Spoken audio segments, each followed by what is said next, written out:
चाहूल. लेखन सादरीकरण मंजिरी कारेकर. समरने फुलांचा बुके घेतला. ही गुलाबाची फुलं शांभवीला नक्की आवडतील. बुके समोर ठेवून त्याने बाईक स्टार्ट केली. ऑफिसमध्ये पोहोचला तेव्हा दिलीपला सोडून बाकी कोणीही आलेलं नव्हतं. नेहमीप्रमाणे गाणं गुणगुणत सगळ्यांचे डेस्क दिलीप साफ करत होता. शांभवीचा डेस्क समरच्या बरोबर मागे होता. दिलीपने तिचा लॅपटॉप स्वच्छ पुसून घेतला. पाण्याची भरलेली बॉटल उचलत त्याने निराशेने मान हलवली. दिलीपच्या सगळ्या बारीक सारीक हालचाली समर टिपत होता. काय रे दिलीप, काय झालं? सहजतेने त्याने विचारलं. काय सांगायचं समर दादा, तुम्ही आजकालची मुलं, स्वतःच्या तब्येतीकडे अजिबात लक्ष नसतं. दिलीप नाराजगीने म्हणाला. का रे बाबा, असं का म्हणतोस? आपला लॅपटॉप चालू करत समरने विचारलं. अहो, खाण्यापिण्याची शिस्त हवी की नाही? आता हेच पहा शांभवी मॅडमचं. रोज यांची पाण्याची बाटली स्वच्छ धुवून भरतो, पण एकही घोट पाणी पित नाहीत या. माणसाने कामात एवढंही बिझी असू नये की खाण्यापिण्याची सुद्धा शुद्ध हरपेल. कुतूहलाने समरने पाहिलं. त्यालाही आश्चर्य वाटलं. खरंच की बाटलीतलं पाणी जसंच्या तसं होतं. शांभवी खरंच सतत काम आणि कामच करत असते. पाणी प्यायलासुद्धा तिला फुरसत नसते. लंचसुद्धा विशेष काही करत नाही. आज माझा डाएट आहे, मी सॅलेड खाऊन घेतलं आहे, आज अश्विन सरांबरोबर मीटिंग करता करता मी खाल्लं, अशी 2-3 नेहमीची ठराविक उत्तरं देत असते. पण कमालीची गोष्ट अशी होती की खाण्यापिण्याकडे एवढं दुर्लक्ष करूनही तिची फिगर आणि स्किन एखाद्या मॉडेलला लाजवेल इतकी नितळ आणि सुंदर होती. शांभवीचा विचार येताच समरच्या ओठांवर छान हसू उमटलं. शांभवी म्हणजे त्याच्या स्वप्नातली राजकुमारी, बार्बी डॉल. तिला येऊन 3 महिने देखील झाले नसतील, पण तिच्या सौंदर्याने, वागण्याने, बोलण्याने त्याचं आयुष्य ढवळलं होतं, मोहून टाकलं होतं. तिच्यासाठी जवळजवळ तो वेडापिसा झाला होता. तिच्यावर जीवापाड प्रेम करू लागला होता. शांभवीचं वागणं मात्र मर्यादित, तोलून मोलून होतं. तसं असलं तरी तिच्या मोहक अदांनी ती त्याच्यावर भुरळ घालतच होती. दोघांमध्ये छान बोलणं व्हायचं, मैत्री देखील झाली, पण तिच्याबद्दल त्याला फारसं माहीत नव्हतं. अश्विन सरांच्या ओळखीने ती ऑफिसमध्ये लागली होती, एवढं जुजबीस त्याला तिच्याबद्दल आणि इतर सगळ्यांना तेवढंच माहीत होतं. अश्विन सरांबद्दल तिला प्रचंड आदर होता. तेही तिची तेवढीच काळजी घ्यायचे. दोघांमध्ये नेमकं काय नातं आहे हे 1-2दा विचारून देखील तिने तो विषय टाळून दिला होता. आणि नेमकं हेच वादाचं कारण झालं होतं. खरं तर तिने कधीही मैत्रीच्या पलीकडे मर्यादा ओलांडली नव्हती. पण कधीकधी तिचं वागणं एवढं केअरिंग, प्रोटेक्टिव्ह आणि भुरळ पाडणारं असायचं की तिच्या मनात नेमकं चालू तरी काय आहे हे समरला ओळखता देखील यायचं नाही. तिच्या मनाचा थांगपत्ता अजून त्याला लागला नव्हता. मागे त्याचा मित्र एकदा म्हणाला होता, अरे मुलींचं असंच असतं, त्यांच्या मनाचा कधीही थांगपत्ता लागत नाही. पण जे काही होतं ते त्याला हवंसं वाटत होतं. तिला जरा जरी उशीर झाला तरी त्याचा जीव वर खाली होऊन जायचा. तिला पाहिल्याशिवाय त्याचा दिवस सुरू व्हायचा नाही आणि तिच्याशी बोलल्याशिवाय दिवस संपायचा देखील नाही. मॅडम काल रागावून घरी गेल्या होत्या. खरं तर आपलं चुकलं, आपण विनाकारण विषय ताणला, पण काल आपण थोडक्यात बचावलो. कालचा प्रसंग त्याच्या डोळ्यासमोर जशाच्या तसा उभा राहिला. शांभवी कॉफी मशीनकडे गेली आहे हे पाहताच समरसुद्धा तिच्या मागोमाग तिथे गेला. तू कॉफी घेणार शांभवी? त्याने विचारलं. नाही, मी कॉफी घेत नाही. तुला देऊ? तिने विचारलं. चालेल, तुझ्या हातची कॉफी काय, विषही चालेल. विष? ते मी कसं देणार? ती असं म्हणाली आणि गोड हसली. कॉफी हातात देत तिने विचारलं. काम कसं चाललंय? हे काय गं, रोज हाच एक प्रश्न विचारून तुला कंटाळा येत नाही? नाही. पुन्हा एकदा गोड स्माईल देऊन ती म्हणाली. शांभवी, आज लंचसाठी बाहेर जाऊया? त्याने विचारलं. नको, मला अश्विन सरांबरोबर मीटिंग आहे. माझं लंच तेव्हाच होईल. ही तिची नेहमीची सबब ऐकून समर वैतागला होता. हे तुझं नेहमीचं झालं आहे. एवढं काय अश्विन सरांबरोबर चाललेलं असतं तुझं? कधीतरी एक दिवस माझ्याबरोबर चल ना लंचला. तो रागावला. ती पुन्हा गोड हसली. प्लीज रागावू नकोस, पुन्हा केव्हा तरी नक्की येईन. ती लाडीवाळपणे म्हणाली. पुन्हा केव्हा तरी नाही हां, आजच. हट्टाने तो म्हणाला. नाही जमणार, सांगितलं ना, आज अश्विन सरांबरोबर लंच करायचं आहे. ती म्हणाली. एवढं काय अश्विन सर करत असतेस? नेमके ते तुझे लागतात तरी कोण गं? रागाने त्याने विचारलं. मग तिचा चेहरा कावरा बावरा झाला. ती शांत झाली. त्याने पुन्हा विचारलं. सांग ना शांभवी, अश्विन सर आणि तुझ्यात नेमकं काय नातं आहे? तुम्ही कधीपासून ओळखता एकमेकांना? कसं ओळखता? भारंभार प्रश्नाने तिचा चेहरा अधिकच गोंधळलेला वाटला. मी येते, मला काम आहे, असं म्हणून ती वळली. पण आज ह्या प्रश्नाचं उत्तर मिळवायचंच असं समरने देखील ठरवलं होतं. अधीरपणे त्याने तिचा हात पकडला. तिने हात सोडवायचा प्रयत्न केला. त्याच्याही नकळत त्याची मूठ अधिक घट्ट आवळली गेली. सोड, मला जाऊ दे, नाजूक आवाजात ती म्हणाली. पण समर आज हट्टाला पेटला होता. त्याने पुन्हा तोच प्रश्न विचारला. तिचंही तेच उत्तर, मला अश्विन सरांबरोबर मीटिंग आहे, मला जाऊ दे. त्याच उत्तराचा त्याला रागही येत होता आणि कंटाळाही. कोणत्या तरी कारणाने आणि रागाने त्याने मग अधिकच मूठ घट्ट आवळली. ती कळवळली, इतकी कळवळली की तिचा चेहरा लालबुंद झाला. जणू काय तिला श्वास घ्यायला त्रास होऊ लागला. ते सगळं पाहून समर घाबरला, कडबडला. हे शांभवी, काय होतंय तुला? घाबरून तो विचारू लागला. ती अधिकच बेचैन वाटू लागली. तिने डोळे गरगर फिरवले. तिचा तोल जातोय की काय असं वाटत असतानाच मागून अश्विन सर धावत आले आणि त्यांनी अलगद आपल्या बाहुपाशात तिला झेललं. काय चाललं होतं इथे नेमकं? रागाने त्यांनी विचारलं. त्यांच्या आवाजातील जरब ऐकून समर गोंधळला. काहीच नाही सर, आम्ही फक्त बोलत होतो. अचानक ह्यांना चक्कर आल्यासारखं झालं. अश्विनने एक वार त्याची नजर शांभवीच्या उजव्या मनगटाकडे टाकली आणि त्याचा चेहरा रागाने अधिकच लालबुंद झाला. तिचं मनगट आवळल्यामुळे लाल लाल झालं होतं. क्षणभर रागाने त्याने आपली नजर समरवर रोखली. त्यांच्या भेदक नजरेची समरला खूप भीती वाटली. अश्विनने अलगद शांभवीला आपल्या कवेत उचललं आणि तो केबिनच्या दिशेने धावला. घाबरलेल्या अवस्थेतसुद्धा त्या क्षणाचा समरला प्रचंड मत्सर वाटला. शांभवी आणि अश्विन सरांचं नक्कीच काहीतरी सूत जमलंय याची त्याला खात्री वाटली. शांभवीचा विचार मनातून काढून टाकायचा असं त्याने त्या क्षणी ठरवून टाकलं. पण ते तितकं सोपं नव्हतं त्याच्यासाठी. आणि नंतरच्या शांभवीच्या वागण्याने ते अधिकच कठीण करून टाकलं होतं. झाल्या प्रसंगाने त्याचंही डोकं गरगरू लागलं होतं. अलीकडे कामात चाललेली दिरंगाई, त्याची भिरभिरती नजर शांभवीच्या मागे पुढे मागे करणं हे स्वप्नील सरांच्याही लक्षात आलं होतं. स्वप्नील सर, अश्विन सर दोघेही पार्टनर, दोघेही इंजिनियर, प्रचंड हुशार, बुद्धिमान. पण दोघांच्या वागण्यात खूप फरक होता.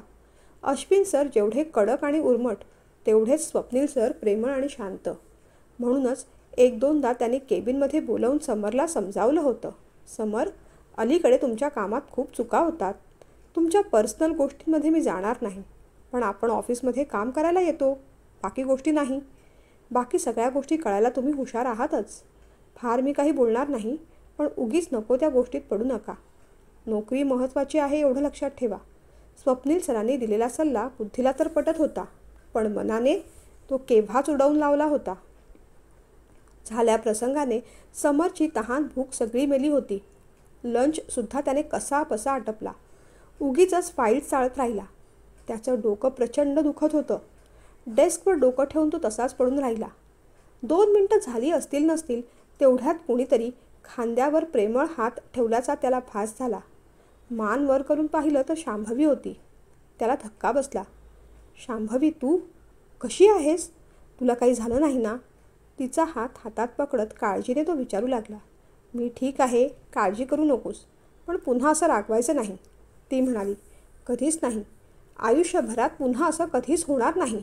अगदी माझा जीव गेला तरीही. मग तो काही बोलत राहिला. मला एक गोष्ट सांगायची होती, ती म्हणाली. ती कोणती? त्याने कुतूहलाने विचारलं. उद्या आपण ऑफिस खालच्या रेस्टॉरंटमध्ये लंचला जाऊया. ती असं म्हणताच तो उडाला. काय? खरंच? हो, अगदी खरंच. आणि उद्याच मी तुझ्या प्रश्नाचं देखील उत्तर देणार आहे. भीत त्याने विचारलं. कोणत्या प्रश्नाचं? हसून ती म्हणाली. अश्विन सरांचं आणि माझं नेमकं नातं काय, या प्रश्नाचं. ते ऐकून त्याच्या चेहऱ्यावर उदासी पसरली. आपल्याला ऐकवणार नाही असं काही यांच्यात नातं असलं तर, असा विचार त्याच्या मनात आला. तेवढ्यात ती म्हणाली. काळजी नको करूस, काळजी करण्यासारखं काही नाही, ओके? तिचे कमळासारखे डोळे लुकलुकले. बरं, आता येऊ मी? अश्विन सरांबरोबर क्लायंट मीटिंगला जायचे. तो हसला. ती निघाली. हे सगळं काल घडलं, म्हणूनच आज तिच्यासाठी त्याने गुलाबांच्या फुलांचा बुके घेतला होता. त्याचा आवडता शर्ट घातला होता. अगदी सकाळी आल्यापासूनच तो लंचची वाट पाहत होता. लंचची वेळ येईल तेव्हा येईल, पण लंचला कंपनी देणारी तरी यायला हवी. त्याने घड्याळात पाहिलं, 9:45 झाले होते. शांभवीचा अजूनही पत्ता नव्हता. कधी कधी ती कॅब करून यायची, तर कधी कधी अश्विन सरांबरोबर. ती नेमकी राहते कुठे, तिच्या घरी कोण कोण असतं, याबद्दल आपण कधी विचारलं नाही, तिनेही कधी सांगितलं नाही. पण आज सगळी माहिती करून घ्यायची. तो विचार करत असतानाच मागून बुटांचा चप चप आवाज करत अश्विन सरांची एंट्री झाली. तो सावध झाला. उगीचच फाईलमध्ये डोकं खुपसून बसला आणि काही वेळातच ज्या आवाजाची तो आतुरतेने वाट पाहत होता तो त्याच्या कानावर पडला. शांभवी पुढे आली. रोज पेटलचा नेहमीचा परफ्यूम धुंद करणारा. वळून तिच्याकडे पाहण्याची त्याला तीव्र इच्छा झाली.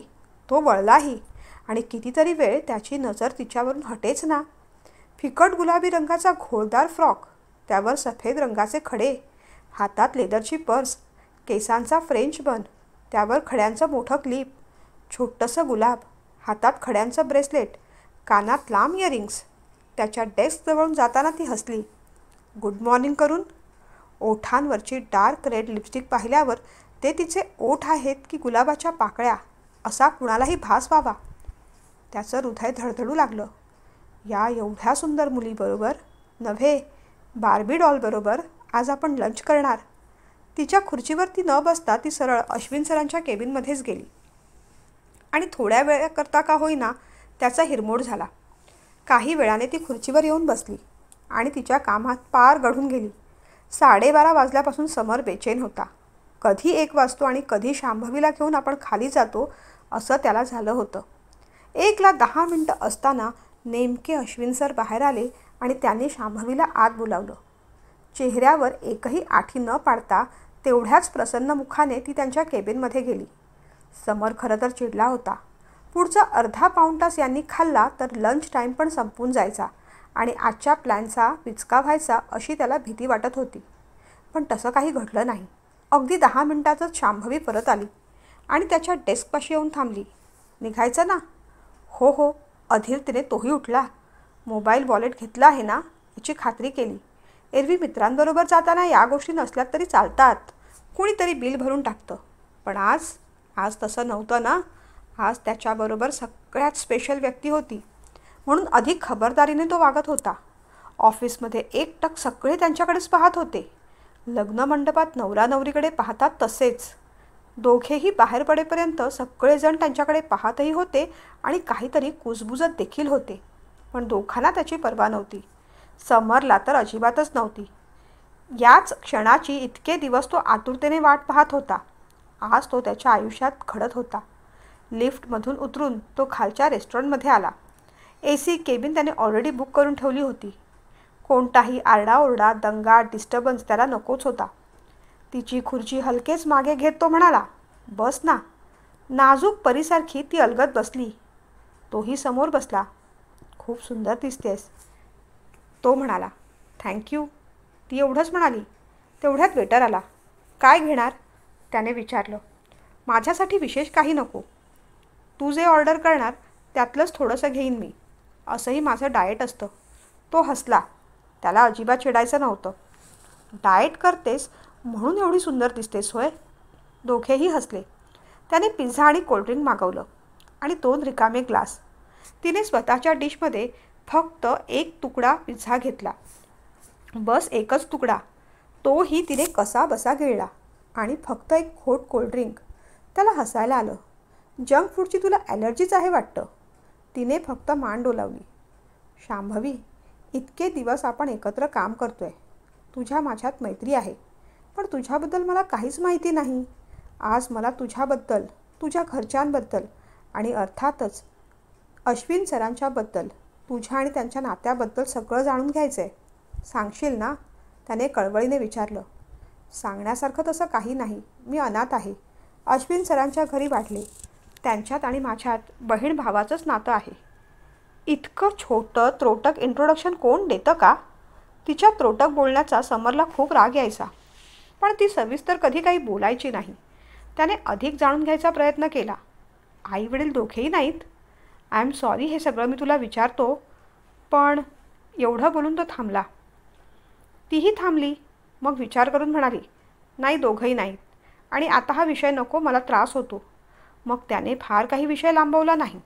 अश्विन सरांच्या नात्याबद्दल स्पष्टता मिळाल्यामुळे तो जरा निश्चिंत झाला होता. हळूहळू सगळी माहिती मिळेलच. आज लंचला आली आहे ना, उद्या डिनरला येईल. मैत्री वाढेल, प्रेमही होईल. मग सगळ्या गोष्टी क्लिअर होतील. तो त्याच्याच विचारात निघून गेला. अश्विन सरांचा फोन आहे. बरोबर 1:45ला ऑनलाईन मीटिंग आहे, त्यामुळे आता निघावंच लागेल. पुढचं काही ऐकायला बोलायला ती थांबलीच नाही. घाईघाईने उठली. नाईलाजाने त्यालाही उठावं लागलं बिल पे करून. दोघेही चालू लागले. खरं तर आज सगळं त्याच्या मनासारखं घडलं होतं, पण तरीही काहीतरी फॅक्टर मिसिंग वाटत होता. जे अपेक्षित होतं ते घडलं होतं, पण जसं हवं होतं तसं घडलं नव्हतं. तो अधिक बेचैन झाला. शांभवीबद्दल एक अनामिक ओढ, तिच्या अलिप्त वागण्याची हुरहुर, दोन्ही मनाला तेवढंच त्रास देत होतं. ऑफिसमध्ये शिरता शिरता समरने विचारलं, आजचं लंच कसं वाटलं माझ्याबरोबरचं? छान. एवढं बोलून ती भराभर अश्विन सरांच्या केबिनपाशी जाऊ लागली. भयंकर बेचैन वाटली ती. समरला काही सुचत नव्हतं, काही कळतही नव्हतं. या मुलीचं वागणं असं कसं? नेमकं हिच्या मनात आहे तरी काय? हिची कृती आणि हिच्या भावना कसलाच ताळमेळ लागत नाही. एवढ्या घाईत ही अश्विन सरांच्या केबिनमध्ये का गेली असावी? सर ओरडत असतील का हिला? का हे तिच्याबरोबर काही वेडंवाकडं? बापरे, सर तिचा गैरफायदा घेत असतील तर वेळीच हे थांबवायला हवं. पण शांभवी आपल्याशी स्पष्ट बोलतही नाही. आत्ताच तिने अश्विन सरांच्या आणि तिच्या नात्याबद्दल आपल्याला सांगितलं. भाऊ बहिणीच्या नात्यावर असा कलंक का लावायचा? पण तरीही त्याचं मन शांभवीसाठी कुरतडत चाललं होतं. शांभवी आत आली तसं अश्विन सरांनी धडकन दरवाजा बंद करून घेतला आणि तिला सोफ्यावर बसवलं. बास झालं आता आशू. थांबव हा सगळा प्रकार. थांबव हा सगळा खेळ. हे प्रकरण खूप अंगलट येईल. मी आत्ताच सांगतोय आणि अगदी शेवटचं. स्वप्नील सर म्हणाले, कम ऑन सॅपी, आता फक्त 15 दिवसांचा प्रश्न आहे. ठरवल्याप्रमाणे सगळं घडतंय. शांभवी छान रिस्पॉन्स देते. आय होप संभवसुद्धा असाच रिस्पॉन्स देत असेल बाबा. भराभर त्यांनी शांभवीच्या ड्रेसवरची मनगटावरची बाही वर केली. मनगट घट्ट दाबून धरलं काही वेळ. समोरची चीप बाहेर पडल्यानंतर त्यांनी चार्जर काढलं आणि तिला चार्ज केलं. मुख्य महत्त्वाचं काम राहिलं होतं ते तिने तोंडात टाकलेला पिझ्झा आणि कोल्ड्रिंकचं घोट बाहेर काढणं. असले बाहेरचे पदार्थ गेल्यामुळेच तिच्या मशीनमध्ये हळूहळू बिघाड होऊ लागला होता. त्यांनी पटापट तिच्या पोटाकडचे स्क्रू ढिले केले. तिने गिळलेला पिझ्झा बाहेर काढला. कोल्ड्रिंकसारखं पाणी पुसून काढलं, तिला स्वच्छ केलं. पुन्हा सगळे अवयव व्यवस्थित लावून ठेवले. शांभवी पुन्हा फ्रेश झाली, पण तरीही तिला 2 तास चार्जिंगची आवश्यकता होती. ऑफिसच्या प्रिमाईस सोडून दूर गेल्यामुळे चार्जिंग बरंचसं उतरलं होतं. अश्विन सरांनी तिला चार्जिंगला लावलं आणि समोरच्या सोफ्यावर जाऊन ते रिलॅक्स झाले. आय कांट बिलीव्ह सापी, आपलं हे अनबिलिव्हेबल प्रोजेक्ट यशस्वी झालं. आर्टिफिशियल इंटेलिजन्सच्या या अद्भुत दुनियेत आणखीन एक मानाचा तुरा आपण खोवणार सॅपी. यार, या शांभवी आणि संभव नावाच्या रोबोटमध्ये IQ बरोबर EQसुद्धा इन्सर्ट केले आपण. इमोशनल कोशंट म्हणजे रोबोटमध्ये आपण भावना घातल्या आहेत. अरे भावना, फक्त त्या डीप रुटेड करायला हव्यात. म्हणून पुढचे 15 दिवस आपल्याला थांबायला हवं. ही गोष्ट कुणालाही कळता कामा नये. आता लास्ट मोमेंट गडबड नको हां सॅपी. तुला माहिती आहे या शांभवीची मी किती काळजी घेतो ते. अरे कुणालाही कळू नये म्हणून ऑफिसमधून पहिल्यांदा तिला माझ्या दुसऱ्या फ्लॅटवर न्यावं लागतं. रोज तिचे कपडे चेंज करायला, लिपस्टिक, नेलपेंट लावायला, तिची तयारी करायला एक असिस्टंट ठेवले तिथे. रोजच्या रोज तिच्यामध्ये नवीन नवीन कन्व्हर्सेशन फीड करावे लागतात, संवाद घालावे लागतात. तेव्हा कुठेही शांभवी अशी दिसते, अशी वागते, माणसासारखी. आहे की नाही अविश्वसनीय? पण तू इतका हायपर का होतोयस? रॉबोटमध्ये EQ भावना टाकायची आयडिया तुझीच होती ना.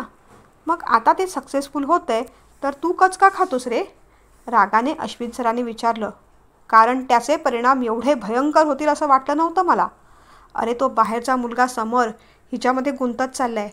ही माणूस नाही रोबोट आहे हे कळल्यावर काय होईल त्याचं? विचार कर जरा.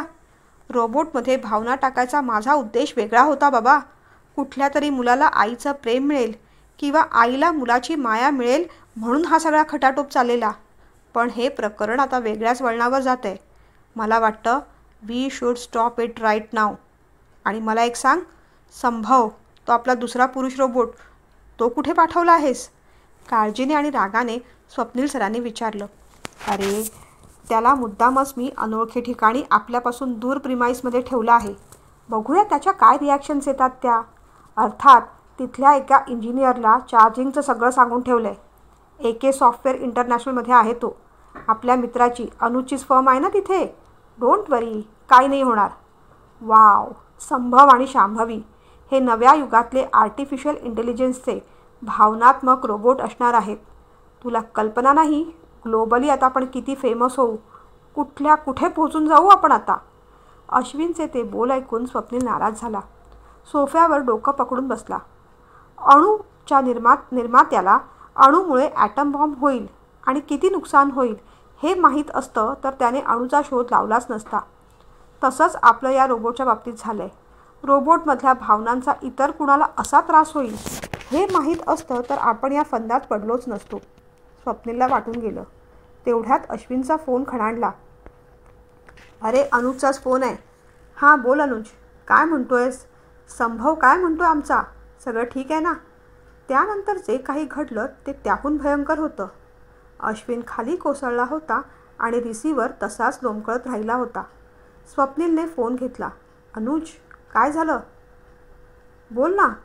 अरे, अश्विनची बहीण शांभवी आहे ना, तुला तर माहिती आहे ती माझ्या फर्ममध्येच काम करत होती. अरे यार, ती त्या संभव म्हणजे त्या रोबोटच्या प्रेमात पडली.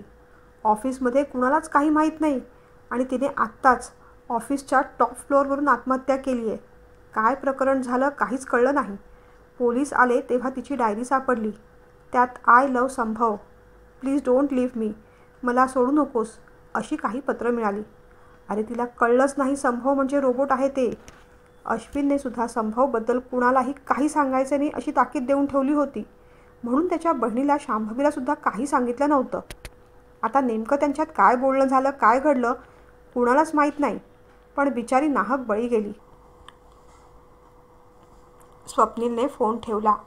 नाहक बळी तर जाणारच होता, आज नाही तर उद्या. तो रागाने रोबोट शांभवीकडे गेला. त्याने रोबोट शांभवीचं चार्जिंग काढून फेकून दिलं. जमतील तेवढे अवयव वेगळे केले. 3 वर्ष कष्ट करून बनवलेल्या आविष्काराचा चोळामोळा आपल्या हाताने करून टाकला. कृत्रिम बुद्धिमत्तेने म्हणजेच आर्टिफिशियल इंटेलिजन्सने माणसाच्या नैसर्गिक बुद्धीला भयंकररित्याच पराभूत केलं होतं. खाली पडलेली विलग झालेली शांभवी कसला तरी विचित्र आवाज करू लागली होती. ती रडत होती का हसत होती? अश्विन आणि स्वप्नीलला कळलंच नाही. कोणत्याही क्षणी उठून ती आपला बदला घेईल की काय असं त्या दोघांना वाटून गेलं. एक भयंकर कृत्रिम बुद्धिमत्तेच्या युगाची सुरुवात होणार होती आणि कदाचित ही त्याचीच चाहूल लागली होती.